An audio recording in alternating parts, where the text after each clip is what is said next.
ଏହି ପିଲାଟାକୁ ଗୋଟିଏ ପୋକ କାମୁଡ଼ିଲା ଏବଂ ପରବର୍ତ୍ତୀ ସେକେଣ୍ଡରେ ତା'ର ଆଙ୍ଗୁଠିରୁ ଧାନ କଣ୍ଟା ବାହାରି ଆସିଲା। ସେ ଆତଙ୍କିତ ହୋଇ ପାଣିରେ ଧୋଇବାକୁ ଚେଷ୍ଟା କଲା, କିନ୍ତୁ ତା'ର ହାତ ସିଙ୍କରେ ଲାଗିଯାଇଥିଲା।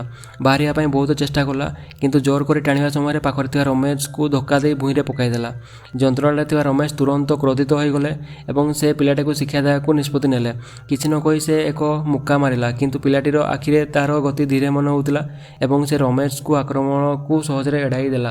ତଥାପି ଯେତେବେଳେ ସେ ଗର୍ବିତ ଅନୁଭବ କରୁଥିଲେ, ସେତେବେଳେ ରମେଶ ତାକୁ ମୁକ୍କା ମାରି ପକାଇଦେଲା। ତାଙ୍କ ହାତରେ ଥିବା ଚାଉଳ କଣ୍ଟା ପ୍ରିନ୍ସିପାଲ ପୋଷାକ ମଧ୍ୟ ଚିରିଦେଲା। ରମେଶ ହାର ମାନି ନଥିବାର ଦେଖି ପିଲାଟି ଭୟଭୀତ ହୋଇ ଦୌଡ଼ି ପଳାଇଗଲା। ପଳାଇବା ସମୟରେ ସେ ଗୋଟିଏ ହୁଇଲ ଚେୟାରରେ ବସିଥିବା ମଣିଷକୁ ଧକ୍କା ଦେଇ ଉଲଟାଇ ଦେଲା ଏବଂ ସିଧାସଳଖ ମହୁମାଛି ଉପରେ ପଡ଼ିଗଲା। ସବୁ ମହୁମାଛି ତୁରନ୍ତ ବାହାରି ଆସିଲେ ଏବଂ ସମ୍ପୂର୍ଣ୍ଣ ସ୍ଥାନ ଅସନ୍ତୁଳିତ ହୋଇଗଲା। ବିଶୃଙ୍ଖଳିତ ଦୃଶ୍ୟ ଦେଖି ପିଲାଟି ଦୌଡ଼ି ପଳାଇବାର ସୁଯୋଗ ପାଇଲା।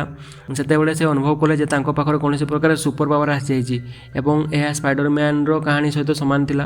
ତେଣୁ ସେ ଏହାକୁ କାନ୍ଥରେ ପରୀକ୍ଷା କରିବାକୁ ନିଷ୍ପତ୍ତି ନେଲା। ଏବେ ସେ କେବଳ କାନ୍ଥ ଉପରେ ଚାଲିପାରିବେ ନାହିଁ, ବରଂ କାନ୍ଥ ଉପରେ ମଧ୍ୟ ଡାନ୍ସ କରିପାରିବେ। ସେ କାନ୍ଥ ଉପରେ ଡାନ୍ସ କରିବାରେ ଲାଗିଲା। ତାପରେ ଏକ ହଠାତ୍ ଟ୍ରକ୍ ଗାଡ଼ିର ହର୍ନ ଶୁଣିଲା। ଜଣାପଡ଼ିଲା ଯେ ଟ୍ରକ୍ର ବ୍ରେକ୍ ଫେଲ୍ ହୋଇଯାଇଛି ଏବଂ ଏହି ସମୟରେ ବୃଦ୍ଧା ମହିଳା ରାସ୍ତା ପାର ହେବାକୁ ଯାଉଥିଲା।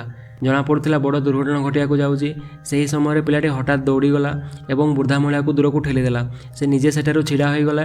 ଯେତେବେଳେ ସମସ୍ତେ ଭାବିଲେ ଯେ ସେ ପିଲାଟି ମରିଯାଇଥିବ, ତାପରେ ଦେଖିଲେ ପିଲାଟିର କିଛି ବି ହୋଇନି।